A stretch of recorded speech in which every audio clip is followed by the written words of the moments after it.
신약성경 53면입니다.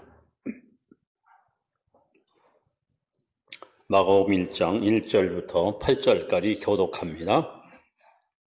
하나님의 아들 예수 그리스도의 복음의 시작이라.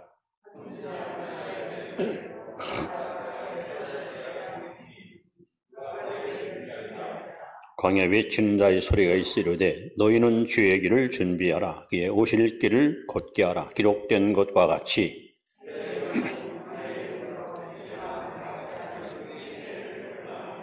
온 유대 지방과 예루살렘 사람이 다 나아가 자기 죄를 자복하고 요단강에서 그에게 세례를 받더라.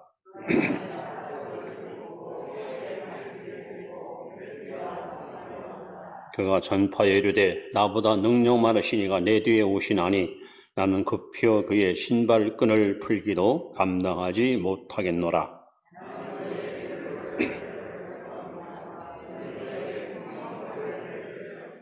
아멘. 생각해 보셨나요? 여러분, 노아를 좋아하십니까? 믿음으로 방주를 짓고 가족을 구원시켰던 노아는 정말 존경받을 만한 믿음의 조상이었습니다. 아브라함도 여러분 좋아하시지요? 75세에 늙음하게 하나님께 부름받았지만 순종해서 믿음의 조상으로 얼마나 많은 사람에게 귀감이 되고 존경받는 신앙의 인물입니까? 그 아들 이삭도 참 훌륭하지요.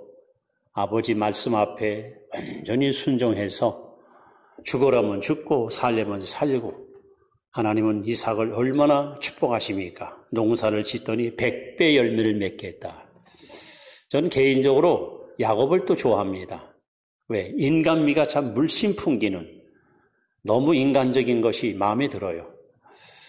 그런가 하면 요셉은 참 흠없는 정직하고 성실한 인물입니다. 이 사람은 너무도 그릇이 컸기 때문에 자국민 아니라 중동 전 지역 수많은 백성들을 살리는 지도자로서의 흠이 없는 큰 인물이었습니다. 그런가 하면 모세는 여러분 정말 구약을 대표할 만큼 대단한 인물이 아닙니까? 그의 탁월한 리더십은 모든 사람이 부러워할 만큼, 타의 추종을 부러워할 만큼 정말 훌륭한 지도자였습니다. 가나안 족속을 몰아내고 이스라엘 백성들한테 기업을 제공했던 여호수아는 얼마나 용맹스럽고 얼마나 강력한 지도자였습니까? 반면에 이 다윗, 참 다윗은 얼마나 우리가 사랑하고 존경합니까? 왕이면서 음악가면서 시인이면서 장군이면서 시편을 거의 이 사람이 기록했는데 말씀을 읽을 때마다 영감이 얼마나 뛰어난가 하는 것을 부러워하지 않을 수 없습니다. 그런가 하면 여러분, 엘리야, 예레미야, 에스겔, 다니엘, 참 우리가 좋아할 사람, 흠모할 사람이 참 많습니다. 베드로, 야고보, 요한도 그렇고요. 바울은 또 어떻습니까?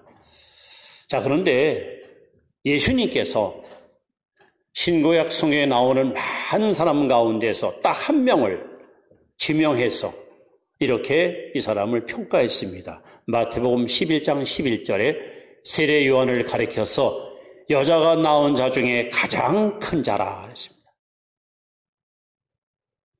많은 인물이 성경에 등장하지만 예수님 입으로 여자가 낳은 자 중에서 가장 큰 사람, 가장 위대한 사람이 누구냐? 바로 세례 요한이라는 거예요. 그래서 제가 다시 한번 세례 요한이 왜 이렇게 위대하고 왜 예수님이 이 사람을 극구 칭찬하고 1순위로 이 사람을 이렇게 꼽았을까? 오늘 이 본문을 보면서 세례 요한의 위대함을 다시 한번 깨닫게 되었고, 우리가 사는 이 마지막 때에 예수 믿는 사람이라고 하면 우리가 본받고 싶은 신앙의 롤모델이 필요하지 않습니까? 그래서 저는 오늘 우리 시대의 신앙의 모델, 바로 세례 요한을 여러분 앞에 소개하려고 합니다. 바라건대 여러분과 제가 오늘 이 말씀을 경청하시면서 하나님, 저도 세례 요한과 같이 이러한 성도, 이러한 삶을 살기를 원합니다 하는 마음의 각오와 다짐을 이 시간 다시 한번 되새기는 그런 복된 시간이 될 수 있기를 바랍니다. 자, 세례요한은 과연 어떤 인물이었을까요? 이 사람은 제사장 사가랴의 아들이었습니다. 여러분, 제사장은 아무나 못합니다. 아론의 후손 레위 지파 사람만 할 수 있는 아주 소중한 성직입니다. 일단 제사장이 되면은 생활 보장을 받기 때문에 아무런 걱정 없이 오직 하나님 사역에만 종사할 수 있습니다. 그리고 어머니 뱃속에서부터 막 성령이 충만했던 특별한 인물이 바로 세례요한이었습니다. 그는 따뜻한 가정과 부모님 사랑을 뒤로하고 저 빈들에서, 저 광야에서 그렇게 성장하며 거기서 신앙을 키우고 거기서 용기를 배우고 거기서 하나님과의 깊은 영적 교제를 경험하게 됩니다. 성경은 이 세례요한을 가리켜서 구약의 인물 중의 인물인 세례요한의 심장을 갖고 하나님 말씀을 증거한 사람이라고 요한을 평가하고 있습니다. 그야말로 구약 성경과 신약 성경의 그 다리 역할, 구약과 신화의 가교 역할을 했던 인물이 바로 세례요한입니다. 우리가 이제 본받고 싶은 세례요한의 장점을 몇 가지를 여러분 앞에 시간 소개하려고 합니다. 이 말씀 듣는 여러분의 귀가 복된 귀가 되기를 축원합니다. 자, 세례요한은 첫 번째 어떤 인물이었을까 합니다.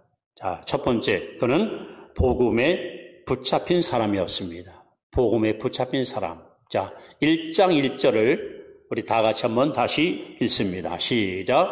하나님의 아들 예수 그리스도의 복음의 시작이라. 여러분, 마가복음 1장 1절은요, 창세기 1장 1절보다도 위대한 구절입니다. 창세기 1장 1절은 태초에 하나님이 천지를 창조하니라, 이 창조의 메시지로 선포되지만 마가복음 1장 1절은 바로 복음의 시작, 하나님의 아들이 이 땅에 오셔서 인류를 구원하시는 위대한 시작이 바로 마가복음 1장 1절에 기록되어 있습니다.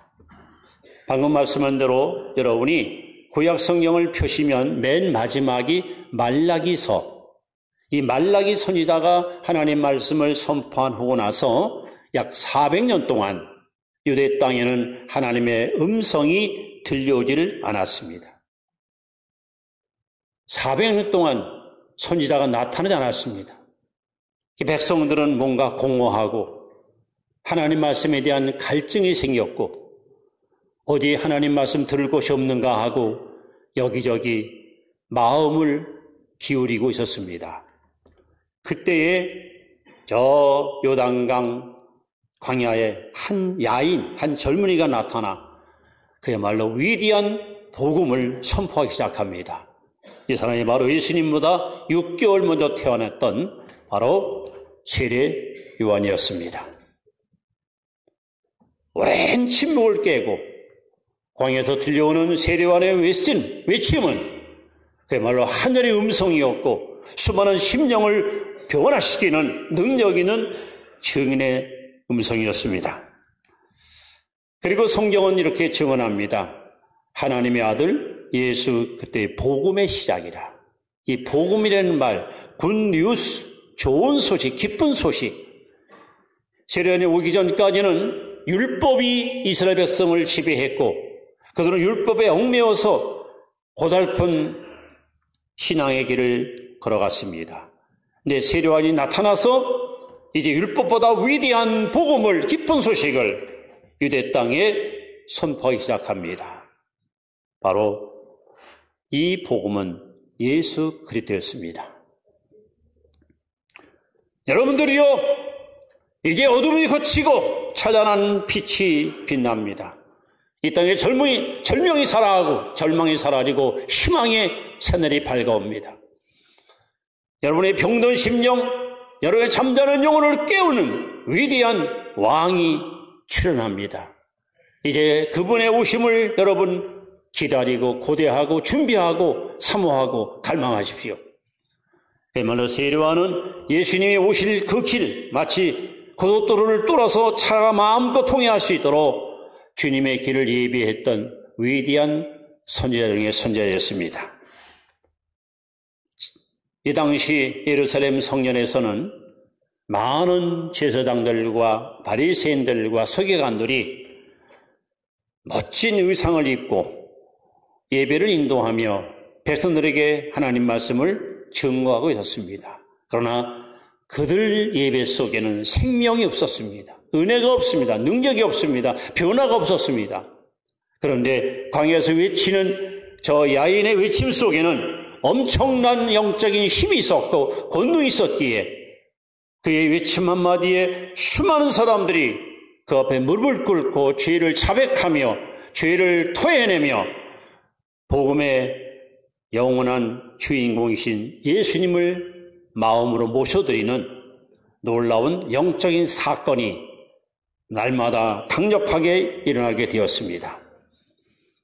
세례 요한은 이렇게 외칩니다. 요한복음 1장 29절에 예수님을 가리켜 보라 세상죄를 지고 가는 하나님의 어린 양이로다.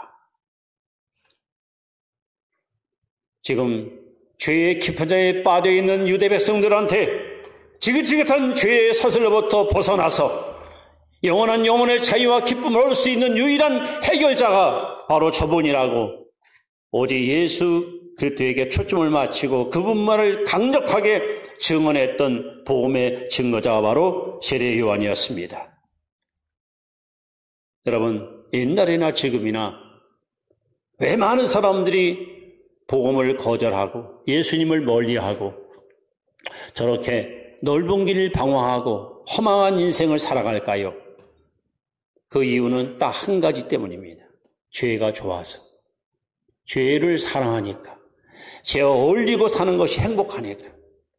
그래서 그들은 죄의 사슬을 끊기 싫고 지금의 삶으로부터 벗어나기 싫고 누구의 간섭도 받기 싫고 내 마음대로 내 뜻대로 살고 싶은 이기적인 욕망의 사슬에서 그들은 헤어나지 못하여 지금도 주님을 거절하고 복음을 그들은 멀리하고 있습니다. 오늘 이제 2000년 전 세례 요한이 회개의 메시지를 선포하여 닫혔던 유대인들의 마음의 문을 열고 왕 중의 왕이신 예수님을 영접하도록 예수님의 길라잡이 역할을 감당했다면 오늘 저와 여러분들이 할 일이 무엇입니까? 2000년 전 주 예수님은 이 땅에 십자가에 못 박혀 죽으러 오셨습니다. 다시 말하면 인류의 죄값을 당신이 해결해 주시고 구원의 문을 열기 위해서 오셨습니다. 그러나 다시 오시는 재림 예수는 알고가 쭉정이를 구별하시고 구원받은 자와 멸망한 사람들을 반드시 판결하셔서 온 인류를 심판하기 위하여 왕 중의 왕으로 이 땅에 재림하십니다. 그 다음은 세례 요한이 인류를 구원하고 오신 예수님의 기쁜 소식을 백성들에게 열심히 증거해서 그들을 주께로 이끄신 것처럼 오늘 저와 여러분들도 다시 오실 예수님의 길을 예배하는 일을 우리가 최선을 다하여 여러분 예수님 다시 오십니다. 재림하십니다. 이제는 그분을 맞이해야 됩니다. 그분을 영접해야 됩니다. 우리는 때를 얻든지 못 얻든지 재림 예수님의 이 귀한 구원의 복음을 만민 앞에 증거하는 일을 우리는 실천해야 됩니다. 그래서 세례 요한이 복음에 붙잡혀서 젊은 인생을 끝날 때까지 오직 예수님만 자랑하고 오직 예수님만 선포하고 오직 예수님만 증거했던 것처럼 오늘 저와 여러분들도 세례 요한 같은 그런 심정을 가지고 다시 오실 예수 그리스도의 재림을 만민 앞에 증거하는 일에 여러분 주저하지 않고 최선을 다하는 그런 증인의 삶을 살아갈 수 있기를 바랍니다. 한번 따라합시다. 마라나타. 주님이 곧 오십니다. 마라나타. 지금 우리가 사는 이 세상 여러 가지 징조가 보이잖아요. 예수님의 재림의 징조가 눈앞에 여러분 보이지 않습니까? 이제 우리는 아모스 4장 12절에 내 하나님 만나기를 예비하라는 이 아모스의 외침을 만민 앞에 우리는 증거해야 됩니다. 여러분 먹고 사는 일에 너무 마음 뺏기지 말고 이제는 재림 예수님을 우리가 준비하고 대망해야 됩니다. 언제 주님 오실지라도 우리는 당당히 달려가 그분을 맞이할 것이고 그리고 그분과 함께 영광의 나라에 들어가기 위해서 저와 여러분들은 더욱 신앙생활에 정진하는 삶을 살아갈 수 있기를 다시 한번 주의 이름으로 축원을 드립니다. 그렇습니다. 세례 요한은 최초로 복음을 증거한 복음의 증인이었습니다. 이 땅에 기쁜 소식을 전파했던 그야말로 희망의 주인공이었습니다. 그의 외침은 어두운 골짜기에 방황하는 수많은 영혼들의 잠을 깨웠고 멸망으로 빠져가는 수많은 영혼을 살리는 전도자의 사명을 성실히 수행했습니다. 오늘 저와 여러분들은 세례 요한과 같이 복음에 붙잡힌 자가 되어서 우리는 우리 주변에 아직도 구원받지 못한 불쌍한 영혼들, 예수님의 재림이 임박한 걸 깨닫지 못한 채 이 땅에다 마음 뺏기고 살아가는 수많은 영혼들에게 우리는 복음을 증거해서 그들을 살리고 그들을 멸망해서 건지는 일에 최선을 다하는 그런 성도 여러분이 되시기를 바랍니다. 세례 요한은 또 어떤 인물이었을까요? 먼저 6절의 말씀해 봅니다. 그럼 두 번째로 사명을 위해서 헌신한 사람이었습니다. 자, 6절 말씀을 우리 한번 같이 읽습니다. 시작. 요한은 낙타털 옷을 입고 허리에 가죽띠를 띠고 메뚜기와 석청을 먹더라. 세례 요한은 아버지가 제사장이기 때문에 반드시 아버지의 직분을 세습받는 것이 유대인의 법입니다. 그냥 가만히 있으면 모든 특권을 누릴 수 있는 그야말로 좋은 여건을 갖고 있었습니다. 근데 세례 요한은 모두가 부러워하는 그 직분을 미련없이 팽개치고 저 들판으로 뛰쳐나갔습니다. 집도 없고 이 굴 속에서 오늘 본문에 보시면 이 사람이 입고 있는 옷은 낙타토라. 거기다 허리띠를 질경 붙들어 매고 그리고 그가 먹는 음식 메뚜기와 석청 얼마나 단순하고 얼마나 초라합니까? 왜 세례 요한은 아버지로부터 좋은 세습을 받아 부귀와 영화를 누릴 수 있는 그런 기득권을 다 포기하고 굳이 광야에 가서 불 속에 은거하면서 이렇게 초라하고 이렇게 허접한 인생을 살았을까요? 바로 이 사명 때문이었습니다. 다시 말하면 하나님 주신 사명을 온전히 수행하기 위해서 그는 사소한 일에 마음 뺏기지 않고 오직 하나님의 일에만 집중하기 위해서 그는 들에 나가서 나그네 인생을 살았던 인물이 바로 세례 요한이었습니다. 한마디로 세례 요한은 아주 단순한 삶을 살았습니다. 단순한 삶, 복잡하지 않은. 그런데 오늘 우리들은 너무 복잡한 인생을 삽니다. 너무 많이 일을 벌려놓고 이러다 보니까 만날 사람이 많고 할 일이 많다 보니까 기도 시간이 줄어들고 성경 읽을 시간이 줄어들고 예배 시간이 자꾸 멀어지고 세례 요한과 같이 여러분이 정말 하나님 앞에 온전히 헌신된 일꾼 되기 원하신다면 복잡한 것을 여러분 좀 잘라내고 좀 단순한 인생 한번 살아보세요. 자, 예를 들어서 여러분 옷장에 옷이 많으면요 어디 나갈 때 복잡합니다. 머리가 한 벌만 쓰면 복잡할 거 하나도 없어요. 세례 요한처럼 한 벌만 있으면 그거 달랑 입고 나면 끝나는 거예요.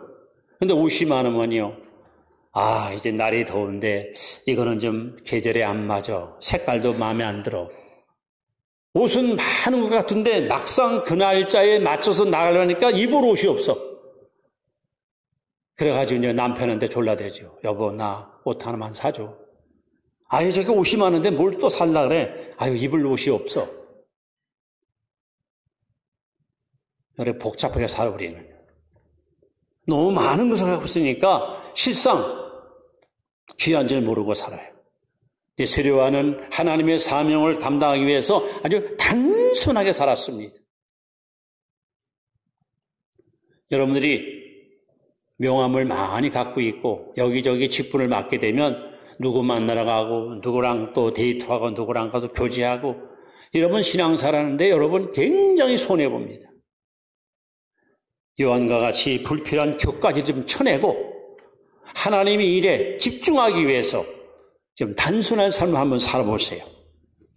그런데 세례요한만 이렇게 산 것이 아닙니다.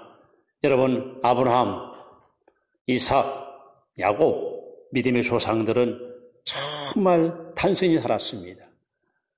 아브라함이 여러분 얼마나 부자입니까? 이삭은 또 얼마나 부자고 야곱은 얼마나 부자입니까? 그런데 그들은 집이 없었습니다. 자기 이름을 따서 어디 성도 하나 쌓지 않았습니다.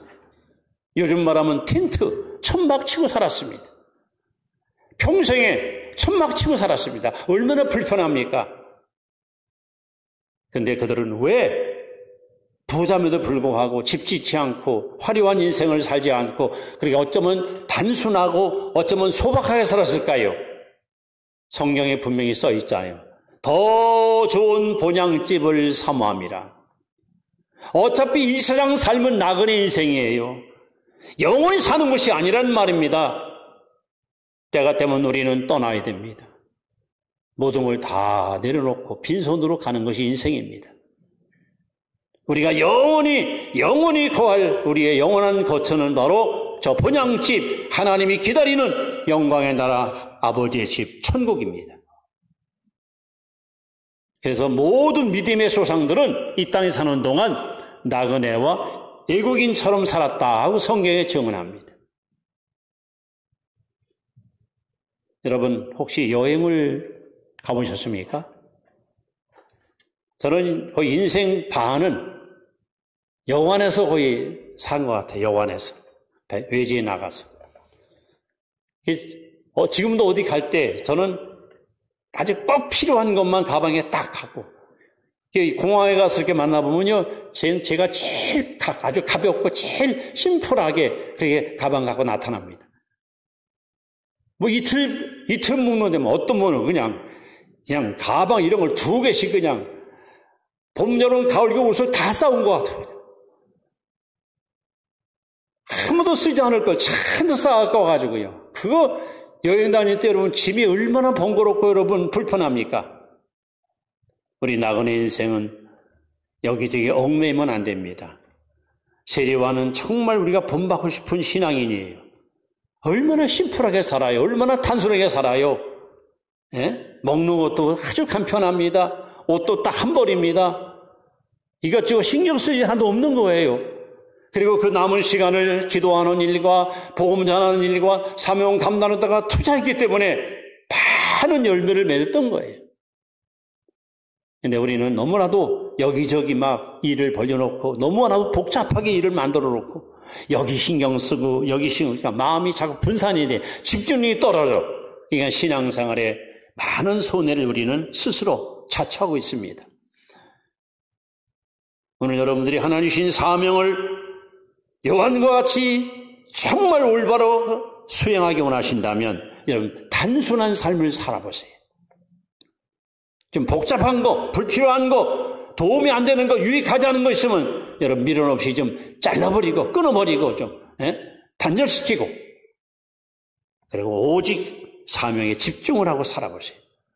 그러면 지금보다 여러분의 믿음이 훨씬 더 건강하게 성장할 것이고 더 많은 열매를 우리는 풍성히 맺게 될 것입니다. 복잡하고 분주한 우리의 삶을 이제는 십자가 앞에 좀 다 내려놓으시고 단순한 삶을 살아가는 지혜로운 성도가 되시기를 축원합니다. 세 번째 세례요한은 예수님을 높이며 산 사람입니다. 자, 7절 말씀을 우리 한번 같이 읽습니다. 시작. 그가 전파하여 이르되 나보다 능력 많으신 이가 내 뒤에 오시나니 나는 급혀 그의 신발끈을 풀기도 감당하지 못하겠노라. 여러분, 예수님이 세례요한을 가르쳐서 여자가 나온 중에 가장 큰 자다, 가장 큰 인물이다 라고 칭찬한 이유가 바로 여기 있습니다. 한마디로 세례요한은 그 마음이 너무나도 겸손한 사람이었습니다. 세례요한과 예수님은 같은 동갑내기예요. 6개월 먼저 태어난 사람이 세례요한입니다. 또 사촌지간이고요. 그런데 같은 나이야. 같은 30대 젊은이입니다. 이 세례요한이 광야에 가서 회개하라! 예수님이 곧 오실 거니 그분을 영접하고 마음을 준비하라! 여러분, 역사의 기록에 의하면요, 30만 명이나 요단강에서 세례한테 세례를 받았습니다. 이가 베푸는 세례는 바로 죄사함의 세례입니다. 왜? 예수님은 거룩하시에요. 예수님은 의로운 주님입니다. 그 거룩하신 주님을 마음에 모셔드리려면 우리가 죄가 더러움이 있으면 그분을 모실 수가 없잖아. 그래서 세례요한이가 회개의 복음을 전하여 백성들의 마음에 있는 죄를 깨끗이 제거시키고 그리고 예수님을 마음에 모셔서 구원을 받도록 이 위대한 일을 수행한 사람이 세례요한입니다. 그런데 30만 명이 세례를 받고 많은 젊은이들이 드디어 우리의 지도자가 나타났다. 드디어 우리 리끌 위대한 리더가 우리 앞에 태어났다. 많은 젊은이들이 추종하고 세례요한을 쫓아갑니다. 선생님, 저를 제자로 받아주십시오. 저를 제자로 받아주십시오. 그래서 많은 무리들이 세례요한을 따라오게 됩니다. 그런데 얼마 후에 예수님이 무대 위에 탁 등장하십니다. 그랬더니 세례요한이 갑자기 자기 제자들과 그를 따르는 추종자들에게 나는 광야의 소리고 나는 소리일 뿐이고 실체는 바로 저분이다. 이제는 나를 따르지 말고 저를 따라가라. 하고 예수님께다가 그들을 갖다 인계시키는 거야. 그러면서 하시는 말씀이 나는 그분의 예수님의 신발끈을 풀 능력도 없다는 거예요. 예수님의 신발끈을 풀 자격도 없다는 거예요. 요한복음 3장 30절에는 더 놀라운 말씀을 세례요한이가 외칩니다. 그는 흥할 것이고 나는 쇠하리라. 여러분, 세례요한의 나이가 한 60이나 70대 가지고 이 말 했다면 이해가 돼요. 동갑내기예요. 30대 젊은이에요. 그런데 예수님은 흥하실 것이고 나는 쇠할 것이다. 쉽게 말하면 예수님은 떠오르는 태양이고 나는 지는 해와 같다는 것이에요. 얼마나 주님을 높이고 얼마나 주님을 영원롭게 했던 겸손한 세례요한. 심지어 그는 나는 들러리 인생이고 바로 저분은 영적인 신랑이라고 예수님을 극구 칭찬하고 존경했었습니다. 그리고 그는 말합니다. 나는 너희들에게 회개하기 위해서 물로 세례를 베풀지만 저분은 불과 성령으로 세례를 줄 것이다 하고 나를 따르거나 나에게 배우려고 나를 쫓지 말고 길이요 진리요 생명 되시는 주 예수 그리스도 저분을 따라가고 저분을 섬기라고 그렇게 세례요한은 예수님을 높이는 일에 최선을 다했던 인물입니다. 여러분, 사람이라면 수많은 사람이 나를 슈퍼스타로 따라오고 추종하던 그들이 오늘 갑자기 마음이 변해가지고 다른 사람을 쫓아가면 여러분 속상하잖아요. 기분 나쁘잖아요. 여러분 한번 상상을 해보세요. 제가 막 말씀을 선포했더니 세종 시민들이 막 와서 야, 저 목사님 진짜 은혜가 충만하다. 너무 설교 잘하신다. 야, 저분의 말씀을 들으러 우리 모여야겠다. 근데 어느 날 다른 분이 또 설교를 하니까 전부 여기는 시시해 저쪽이 훨씬 나아. 우리 저분 따라가자. 그러면 여러분 제가 마음이 좋겠어요? 그런데 세례요한은요 단 한순간도 주님과 비교하지 않아요.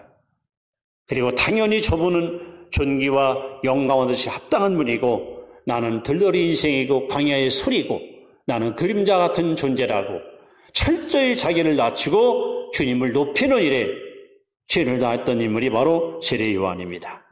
쉽게 말하면 세례요한은 분수를 알았다는 거예요. 분수를 알았어요. 로마서 12장 3절에 보시면 각 사람에게 나누어진 믿음의 분량대로 지혜롭게 생각하라. 여러분, 신앙인들이 신앙생활 잘하려면 자기의 영적 분수를 알아야 돼. 분수를 모르면 분수를 떱니다. 오늘 이 시대에 우리가 본받을 신앙의 모델, 롤 모델, 나도 저렇게 신앙생활 했으면 좋겠다. 나도 저렇게 예수 믿으면 좋겠다. 예수님께서 최고로 가장 큰 자라고 칭찬했던 세례요한.